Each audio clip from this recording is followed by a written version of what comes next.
মাননীয় স্পিকার, আপনাকে অনেক ধন্যবাদ। মাননীয় মন্ত্রী মহোদয় একদম দক্ষ মানুষ। মাননীয় স্পিকার, আমার নির্বাচন করে ঠাকুরগাঁয় আমার নদী ভাঙন শুরু হয়েছিল এবং একটি গ্রাম পাড়ায় বিলীন হওয়ার পথে সেই সময় আমি ওনার কাছে গিয়েছিলাম ডিএলটা নিয়ে।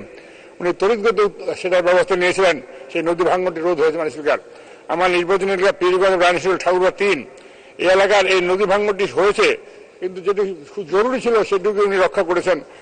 অবশিষ্ট যে অসমাপ্ত কাজ যেটা রয়েছে এই নদী ভাঙন থেকে রক্ষা করবার জন্য একটা ডিপিপি ওনার মন্ত্রণালয় আপনার ডিজিএফি এসছেন আমি জানি। এটি বাস্তবায়ন করবার জন্য আমি ওনাকে অনুরোধ করি। পাশাপাশি আমার এই টাঙ্গন নদী এটা খনন করা অতি জরুরি।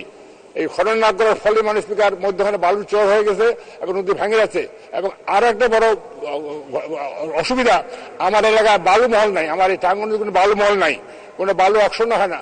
চুরি চামারি করে অনেকে নিয়ে যায়, মাঝে মাঝে মোবাইল কোর্টে পড়ে। সেই জন্য এখানে বালু মহল করবার জন্য এরকম কোনো পদক্ষেপ মাননীয় মন্ত্রী মহোদয় নেবেন কিনা, এবং আমার নদীটি যে অসমাপ্ত ভাঙন থেকে রক্ষা করার জন্য অসমাপ্ত কাজটি রয়েছে সেটা বাস্তবায়ন করবার জন্য উনি কি পদক্ষেপ নেবেন আপনার মাধ্যমে মাননীয় মন্ত্রীকে জিজ্ঞাসা করছি। আপনার ধন্যবাদ মাননীয় স্পিকার।